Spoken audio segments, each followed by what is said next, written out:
Parque do Varvito. O Parque do Varvito, um verdadeiro monumento geológico inaugurado em 1995, é patrimônio tombado pelo CONDEFAT. Foi construído em uma área de aproximadamente 44.346 metros quadrados da antiga pedreira. Varvito é o nome utilizado pelos geólogos para denominar um tipo de rocha sedimentar única, formada pela sucessão repetitiva de lâminas ou camadas, cada uma delas depositadas durante um intervalo de 1 ano. O Varvito de Itu é a mais importante exposição conhecida desse tipo de rocha na América do Sul.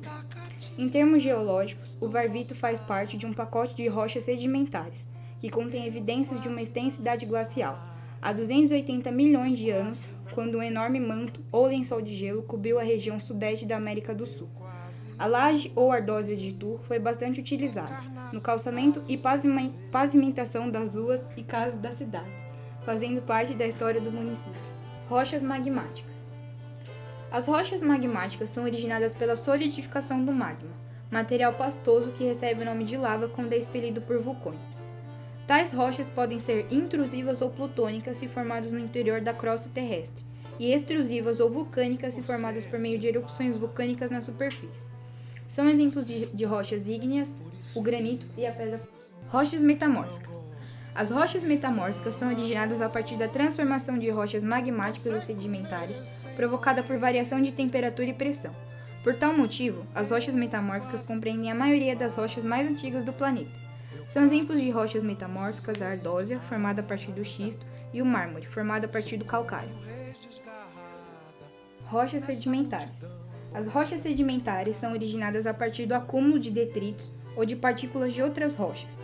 Podem ser orgânicas, se formada por acúmulo, ou soterramento de materiais alterados ao manter contato com água ou outra substância, ou detrítica, se formada por fragmentos de rochas metamórficas. Ou seja, as rochas sedimentares são produto de uma cadeia de processos que ocorrem na superfície do planeta e se iniciam pelo intemperismo das rochas expostas à atmosfera. As rochas intemperizadas perdem sua coesão e passam a ser erodidas e transportadas por diferentes agentes: água, gelo, vento e gravidade, até sua sedimentação em depressões da crosta terrestre, denominada bacias sedimentares. A transformação dos sedimentos inconsolidados, por exemplo, areia, em rochas sedimentares, por exemplo, arenito, é denominada diagênese, sendo causada por compactação e cristalização de materiais que cimentam os grãos dos sedimentos.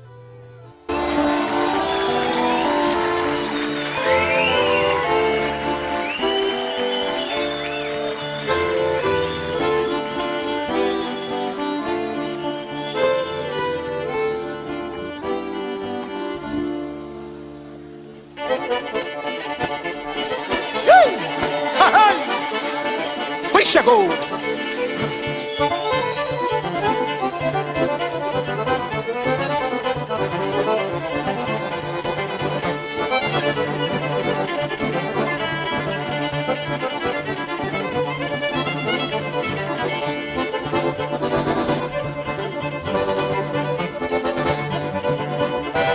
Batórido de São Roque. Grande corpo plutônico intrusivo com área florante de mais 100 km². Um batólito pode compreender uma intrusão única, cuja forma mais comum é tabular ou lenticular, ou ser composto de várias intrusões, cortando umas às outras e formando um batólito complexo. Conforme a profundidade de intrusão, o batólito pode ser raso ou epizonal, profundidade média ou mesozonal, profundo ou catazonal. O batólito São Roque apresenta uma forma triangular definida por um arranjo da tectonia regional que controla e delimita o maciço através das zonas de cisalhamentos, a oeste Mairinque, a leste Araçariguama e ao sul Taxaquara. A evolução do complexo São Roque é caracterizada por 10 fáscias granitoides leucocráticas que constituem numa fase inicial composta por granodióritos, porfiríticos e dióritos equigranulares, constituindo pequenos corpos mais antigos e circunscritos. A formação do batólito foi de forma intrusiva. Quando existiam vulcões, o magma se instalou nas rachaduras. Foi exposto por meio da movimentação das placas tectônicas e, posteriormente, a questão da intempérie, chuva, sol e erosão.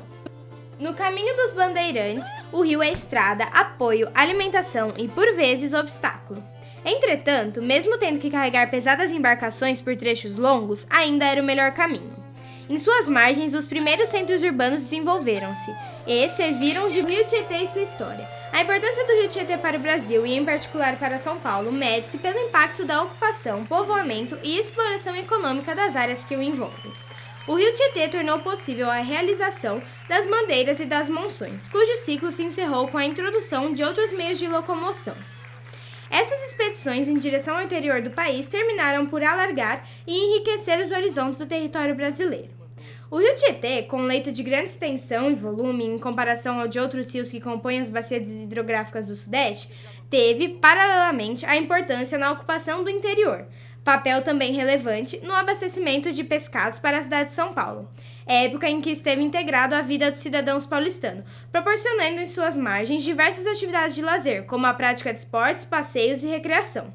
No passado, ainda que o rio provocasse inundações e, com isso, facilitasse a transmissão de doenças, o equilíbrio ecológico existia, pois tais situações eram raras e localizadas.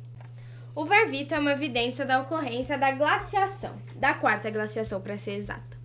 O derretimento das geleiras no verão transportava uma grande quantidade de sedimentos. No inverno, tudo era congelado, gerando camadas nesse lago, onde ele se originou, que deu origem ao Varvito, que é um local feito em camadas com sedimentos. A rocha presente no Varvito é a sedimentar. Haviam matérias orgânicas. Tem-se provas disso por meio dos fósseis. No verão é representado pela cor branca e o escuro a matéria orgânica. Desde o descobrimento, os portugueses tiveram total interesse em explorar o território brasileiro. O bandeirantismo se iniciou no contexto das expedições organizadas pela coroa portuguesa com a finalidade de promover a escravidão indígena, a retirada de pedras preciosas e metais e a instalação da religião católica na sociedade. A partir de então, o bandeirantismo inaugurou uma nova etapa nas relações econômicas da colônia. Para Durkheim, a sociedade está acima do indivíduo, ou seja, o indivíduo está sempre relacionado socialmente a instituições. Já para Marx, o indivíduo está relacionado à sua existência social. A relação indivíduo-sociedade passa pelo estudo da organização da sociedade em classes. Para Weber, é necessário compreender o indivíduo e suas ações. A ação individual está sempre relacionada à ação do indivíduo, que estão ligadas à cultura e ao poder. Ao contrário do que se acredita, a relação entre os bandeirantes e os índios era totalmente voltada à violência e à escravidão. Os índios foram praticamente dizimados pelos bandeirantes e, quando capturados, eram escravizados e obrigados a um trabalho escravo. Em contrapartida com a história da coroa, os bandeirantes não vieram trazer a verdadeira fé, mas sim fazer o oposto do que a fé ensina. Estrutura social era composta pela coroa portuguesa, os colonos, os jesuítas que catequizavam os índios e os escravos, que na maioria eram os índios. A base de uma pesquisa etnográfica é o trabalho de campo. Neste caso, esse trabalho de campo se dá por meio do contato intenso e prolongado, que dura até mesmo mais que um ano. E isso que se passa no documentário Entre Rios. Um excelente documentário produzido por Caio Silva Ferraz sobre a urbanização de São Paulo, com um enfoque geográfico histórico, permeando também questões sobre o meio ambiente político. Entre Rios conta de modo rápido a história de São Paulo e como essa está totalmente ligada com seus rios. Muitas vezes, no dia a dia frenético de quem vive em São Paulo, eles passam despercebidos e só mostram quando chove e a cidade para.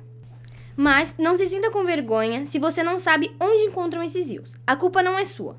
Alguns foram escondidos de nossa vista e outros vemos só de passagem. Mas quando o trânsito para, nas margens, podemos apreciar o mau odor.